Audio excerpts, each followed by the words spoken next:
Does this look cool? Yeah, it looks cool. Sure.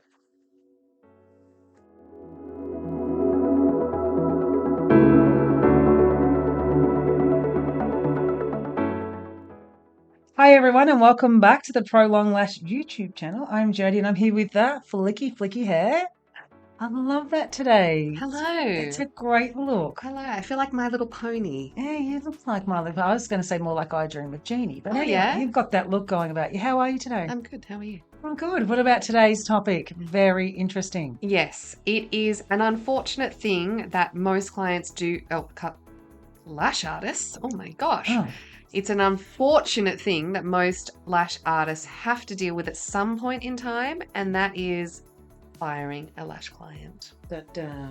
Yeah, it's not good, but it happens to us all. So let's talk about how you do it. let's get into it. It can be a bit of an uncomfortable subject, and it's very confronting to have to face this sort of thing, whether it's lash client, staff member, whoever it is, any sort of confrontational.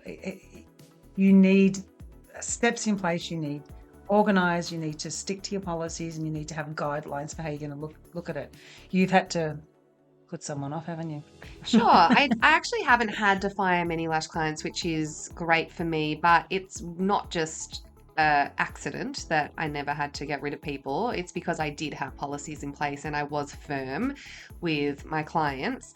But we had a 3 strikes policy. So we did give people the benefit of the doubt. So there's a whole range of reasons you would fire someone that we can go into, but say this particular scenario was that they were not turning up to their appointments when they'd scheduled them. And, we told her first strike, you need to let us know if you're not going to turn up to your appointment. You need to give us 24 hours notice. Get your shit together. Yep. She didn't do that. Strike 2. So then we say strike 2, look, this has already happened this time. It's happened a time again. If it happens again, you will not be able to book without paying, right? And then, strike 3 happens. So then we're like, well, you can't book in unless you pay for the entire appointment in advance beforehand. And if you don't turn up, you lose the money. No, she's not willing to do that. So we say that's up to you, your choice. The other choice is we don't book you in, and we will have to part ways as lash artist Very professional. client. Very professional. And she didn't want to do that either, but we said, that they're your 2 choices: pay or find someone else who you don't have to pay in advance. Pay or go. Yeah, and she did throw a big tantrum and go for a very short time, and then she called our receptionist begging for another appointment and paid for it in advance. So if you're good at what you do, don't let the client boss you around. Yeah, it was kind of hard to fire her because she kind of begged to come back. But yeah, but she paid. She did. Yeah, she had Did to pay she turn for up? Yeah, I think so. From what I can remember, it was a long time ago. I'm an ancient lash artist. Ancient lash artist. Once upon a time, Ancient lashes. Yeah, it is. It makes it difficult because I've been a person that has had to cancel. So there are the reasons. So I like the idea of the 3 strikes policy. Did you have that written on your wall anywhere, or anything about cancellations? Was it something you just told you? Did they sign anything, or how did you get that across? Yeah, so when someone comes to the salon for the first time, they fill out their form, with their information and saying that they agree not to sue us, that kind of stuff. And it was in there that you do need to provide 24 hours notice for cancellations. But yeah, the sort of warnings, the strikes were just verbal. We talked to them about it. We documented it in our systems and said, look, we talked to you about this on blah date, that you missed it on blah date. So that's your first strike, letting you know. And then we put it in our system so we know that she's been given a strike. So yeah, we just documented it sort of within ourselves and verbally told them as we were going along, and made sure she understood that. So really keeping documentation of that person, not just in your head. If you're flying solo in your own salon, just don't think that you'll remember that person's name. Write it down somewhere, jot it down, because sometimes you're so busy from 1 minute to the next, you just take the cancellation. Lucky someone might have walked in and you fill it, and then you've forgotten to write it down somewhere. You need to document that person's done that to you. Like, take it personally. And They've done some it to your systems business. have like a no-show option that you can sort of, if you've got a booking system, then you can click no-show and it will actually record that in their history as well. There you That's go. what we One used. reason to sack a client. So I don't think you take firing a client lightly. Like, someone needs to have done something that's really worth firing them for. You don't just go, you turned up 5 minutes late, so I'm going to fire you and that's it. Like, what are some legitimate reasons why you think someone should not be welcome back in your salon? Speaking to the staff rudely, speaking to you rudely, disrespectful language, even aggressive body language. You don't need that. That's something that most stores, restaurants, you see signs now that say, please treat our staff with respect. Please treat us with respect. You answer the phone, a recording says same thing. Anything on the phone that you say is recorded if you treat the staff with disrespect. Like, it's a communal message. So it's unacceptable. Rude behaviour is unacceptable. Yeah, absolutely. I agree. And I do think that there is like a line where it's like sometimes people will get worked up. And if you've had that client for a long time and they've never had a problem before, and maybe they're clearly having a bad day and they're a bit grumpy or a bit short or whatever, you can probably pull them in and say, hey, let's take this down a notch. You're being a bit aggressive, or it's just not a good feeling between us right now. Let's just take this back. And you can probably de-escalate, and you might be able to keep that client as long as nothing serious has happened. But as soon as people cross a line, if people make you feel unsafe, if they make you feel uncomfortable, if they're like personally targeting you, like, get them out. And how do you do that if you're feeling unsafe around the person? That I suppose it depends whether you're in the middle of doing their lashes or they're at the front. It's usually at reception. It's usually at reception, isn't it, that sort of thing happens. Yeah, stab them at the door. Or don't finish their eyelash extensions. I think not making such a big scene in the salon's a good thing. So trying to keep it a little bit, trying to diffuse the situation a little bit. The customer is always right. Have that attitude while you're doing it, and maybe even make a phone call afterwards. Don't take it on there. For me personally, I would probably, if I was a busy salon and I had people in there, I would say, don't really appreciate how you're speaking to me. Could you please leave? And most people will have another say, have a scream, I'm going to leave a bad review, and then leave. But I would be the one that would follow that up with a phone call. And I would say, my piece, and just say, you come in, it was very busy, you spoke to the staff really rudely. It's not like you. Are you okay? Like, to diffuse it by reflecting it back to them and empathizing with them and saying, it was uncomfortable for everyone.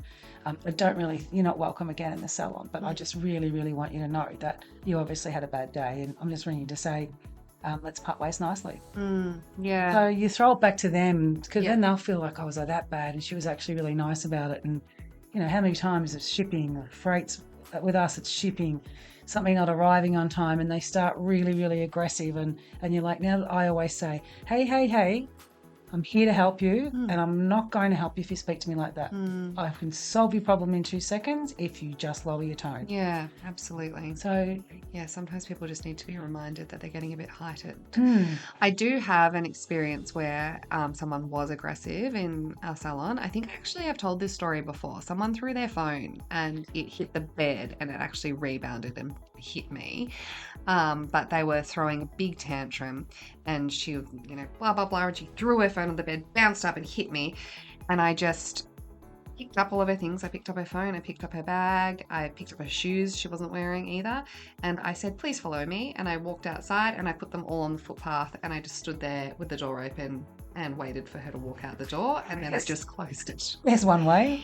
Yeah. But you've got that personality. Yeah. Not everyone has that confidence in their ability to remove someone from their space. Like, you're a strong girl. Yeah. And I probably would have dragged them out by their ear to add a little bit of flavour to it. So I'm okay with that. There are some people that are really intimidated by that situation. So it's something that, the one thing in social work that we're taught when we're in the social work world is to look them in the eye, don't look down, don't lose your gaze, but also say something like, I understand how you're feeling. I empathise with you. I can see you're upset. let them know that they're angry. And then if they keep on going, then you can take action. But you always have to look someone straight in the eye and say to them, I really understand how you're feeling. You're not taking any blame. You're not letting them not take blame. You're just throwing this situation back and with a human side to it. Geez, I can see you're so angry. And however your tone is, like I would probably say, hey, I get it, you're upset. But that's how I would handle it. I've got a couple of colleagues that are very professional and know exactly the actual out of the book what to say. But your own personality can come through in that. But it has to go, you have to look them in the eye, stand up, pull your shoulders back and say, I can see that you're upset. Because most people will stop. Yeah, that's very helpful. Yeah. Most people will stop then and go, oh, okay, well, she knows I'm upset. They'll still yell and bitch and scream and whatever else. But you've just, even if you've calmed them for that 3 seconds, give you some time for you to catch your breath and assess this situation. And is it really a danger to you? Should you be standing with your back against the wall and not you also, I think when you're running your own business and you're in a salon, you deal with clients all day, you deal with different personalities all day. You do get to learn people's characteristics. And most people will bluff. Yeah. Most people bluff. They'll be angry. Yeah, they're yelling and screaming because they want a result. And as long as you know what that result is, if you can get that out of them, if they know what it is. Sometimes people are just so angry they don't even know what they're angry about. They don't know what they're saying. Like kids, when the kids scream at you and go, oh, what? And their arms are going everywhere, and that's exactly what people get like. They don't even know. Well, they know what they want, but they're too scared to say it. Maybe what they want is a refund and they don't want to come back, and that's what they want. But they're just going to yell and scream until you offer that because, probably some kind of childhood trauma as to why they're not going to tell you what they actually need. But we don't need to go into that. But maybe it's just like you need to find out. Just say, like you said, I hear you. Yeah. I hear you're upset. We can get to a resolution here. If you calm down, we can talk about just what do you need? What is it? What is it that you need? Yeah. And there is an answer. Yeah, exactly. And there is always a resolution to everything. And whether it's just sometimes you've got to then weigh up whether this tantrum is going to escalate and cause a scene in your salon with other people, whether it's sometimes worth giving the refund and letting them go, because if you don't give that refund, you can guarantee the storm out will result in a review, which is not worth your time having. I absolutely agree. If someone is throwing a tantrum and being difficult and being awful, even if you've spent half a day on their lashes, give them their money back and get rid of them, because most of the time they just want their money back. And if they still then go and write a bad review, you can professionally reply to that review and say, we're so sorry that you're unhappy with your service. You did receive a full refund. You can let people know this person's being unreasonable. I saw someone the other day in the Lash group, and I won't say which group it was, but it was a UK group. And they'd said the same thing. Someone got really, really aggressive in their salon, spoke to their staff really badly. They asked them to leave, gave them the money back because they put a deposit down, gave them the deposit back.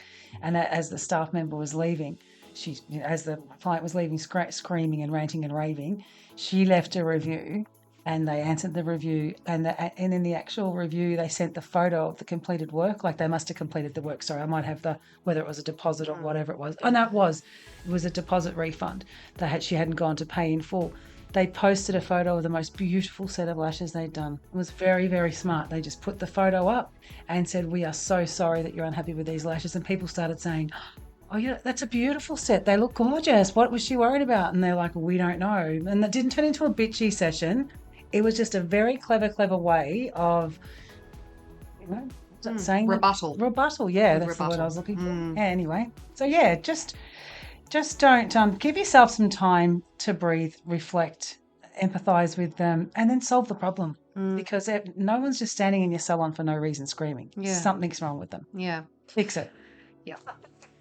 So what other reasons would you need to get rid of someone? You have, obviously, if people are disrespecting your policies, like if they're running late all the time, if they won't even possibly do their aftercare, for example, if someone's coming back with disgusting lashes all the time and, they're really at risk of lash damage and eye infections, that in itself is a reason enough to give someone a warning, if not fire them. I have had that situation where people have not taken care of their lashes.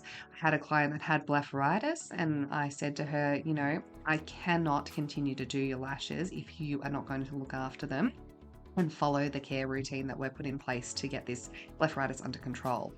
And look, she did come to the table eventually, but the threat of saying, I actually cannot in good conscience do your lashes anymore because it will cause damage because of the way you're looking after them. Yeah. I will have to cut you off because I can't be held responsible for that. That's a really good reason. That's a really good reason because it's unhygienic for the lash artist too. Like it's just take away that you're trying to help someone with their problem. It's unhygienic. We had Kelly on the other day. Kelly was talking about that. She's a trainer here in Australia. From Enchanted Beauty. Hi, Kel.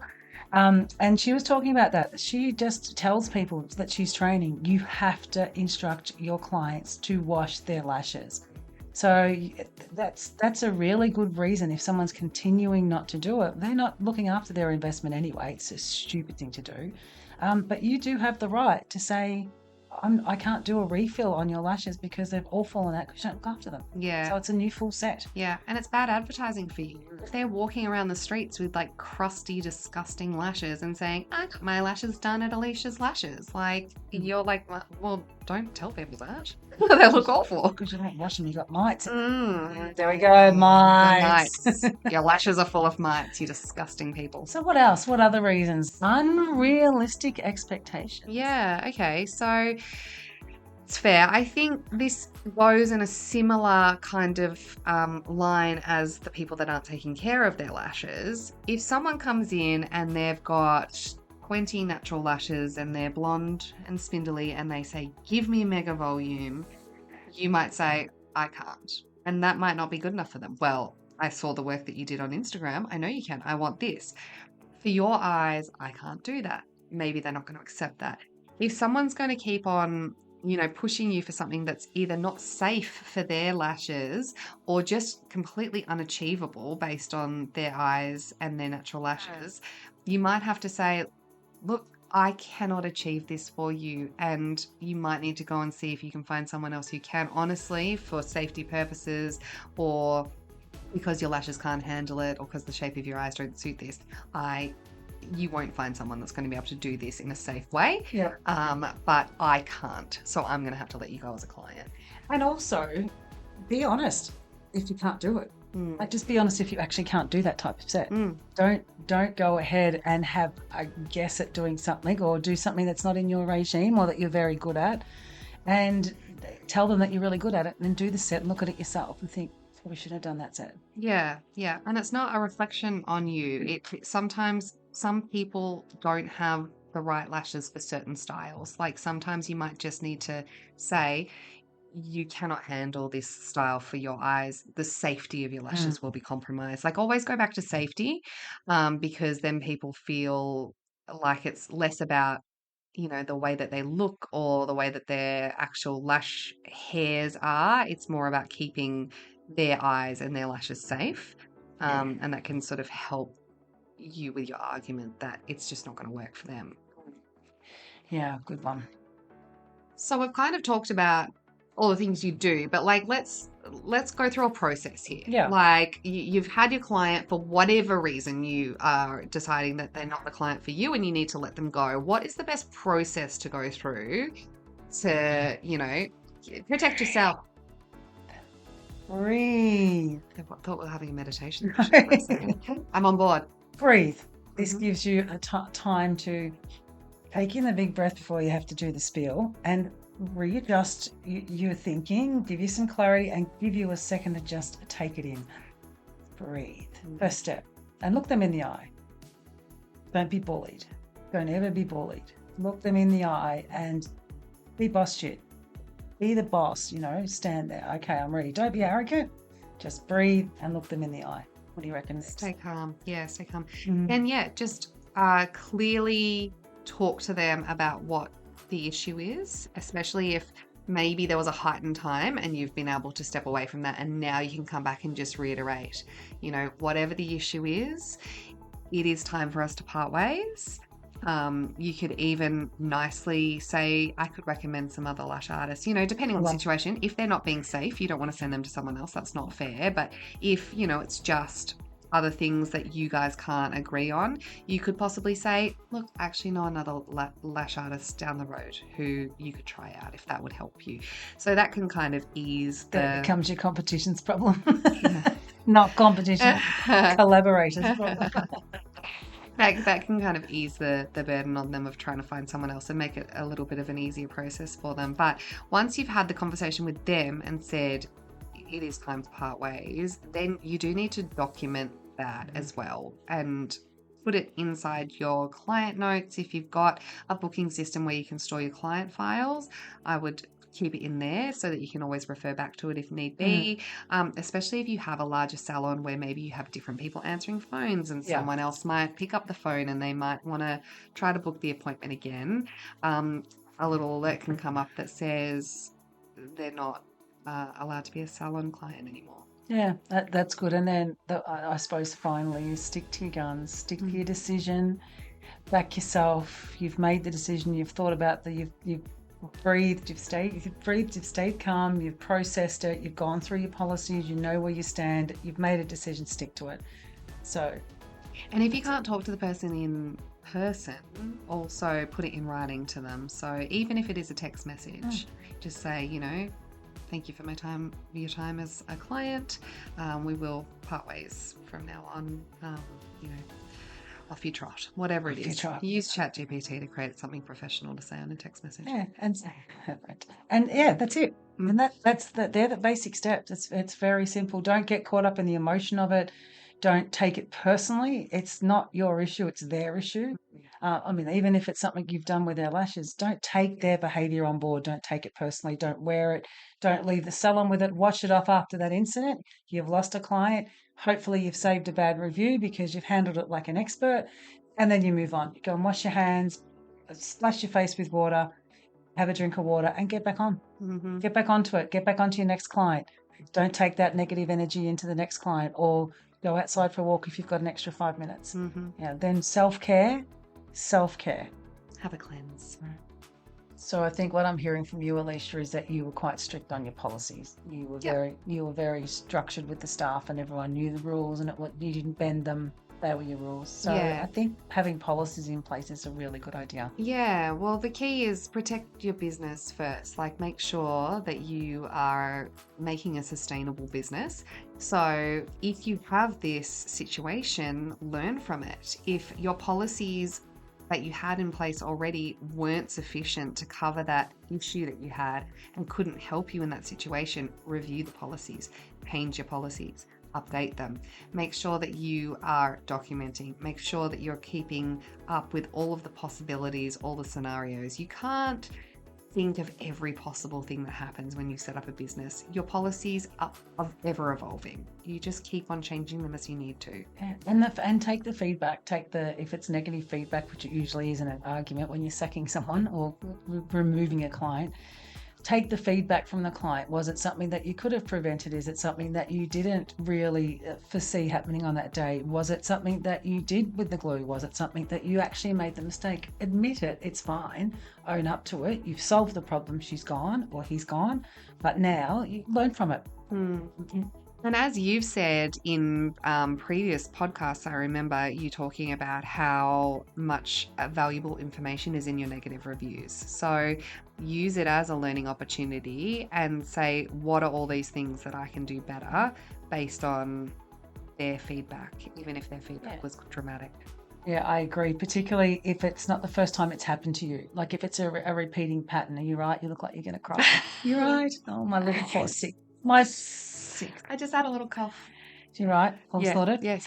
But just it might be something to do with how you handle your cancellation policies, and it might have come up 2 or 3 times. So just look at that. Go by your negative feedback and keep an eye on your reviews too. If you're not on the internet every day checking your reviews, particularly when you have a great client, ask them to write a review. Get as many of those good reviews in, but if you have negative ones, learn from them. Yeah. And then get them taken down. If you can, but there's no harm in having 1 or 2 negative reviews, especially sometimes it's unrealistic when you see someone's just got 5-star reviews and nothing else. Yeah. You wonder if they are just taking down the bad ones. Sometimes having bad ones that aren't too bad. Maybe they just Mm. weren't all that taken with you, or maybe you were running late and they got disgruntled and they just said, oh, well, they were running late for their appointment, so I've only given them 3 stars or whatever.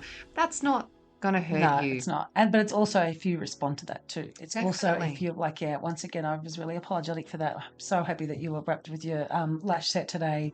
And even say if you've offered them 10% off the next thing, say it on the side that Mm, you've, sorry, I don't know, but to answer a review and be seen to be answering reviews. Like sometimes Adele usually answers our reviews, but once a week I'll jump on and I'll answer them, and I answer them from Jodi. Hey, it's Jodi. I met you at LashCon. Hey, it's so nice to be personable with people. yeah. So look at your reviews. I don't know how we get into reviews. I always get into reviews. Well, they're important. They are But yeah, no, we're talking about how to negative. structure your policies and how to protect your business. And that is a way to protect your business by reviewing how people are talking about it in public. That's a massive way to protect your business. Yeah. So, And yeah. remember, before you personally fly off the hammer, before you engage in that narcissistic behavior or that angry behavior that's going on in front of you, or that passive aggressive behavior, think about your reviews. Think about protecting your business.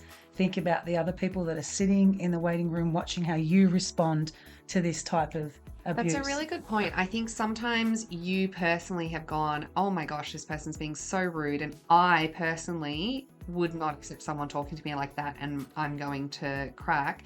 But don't think of yourself just as you. Think of yourself as a representative of your company. Exactly. And think, would I want a staff member, even if you don't have staff, if I had a staff member representing my company, how would I want them to behave in this situation? And try to behave like that, because you can get heated. We all do. And, snapping and making a quick snap decision about how you're going to respond to someone. And if you respond to anger with anger, it rarely ends well.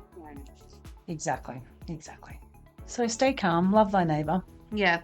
At the end of the day, you are important and it's worth protecting your business. So if you need to fire a client, don't take it lightly. Don't be firing people left, right, and center. You end up with no clients left. But if someone is causing you drama, causing you trauma, is toxic, is making your workplace unhappy or difficult, you are important too. So just get rid of them. It's not worth the $80 a fortnight that they bring in or whatever it is. Yeah, So, exactly. yeah. Look after yourself in the Yeah. situation and look after your business.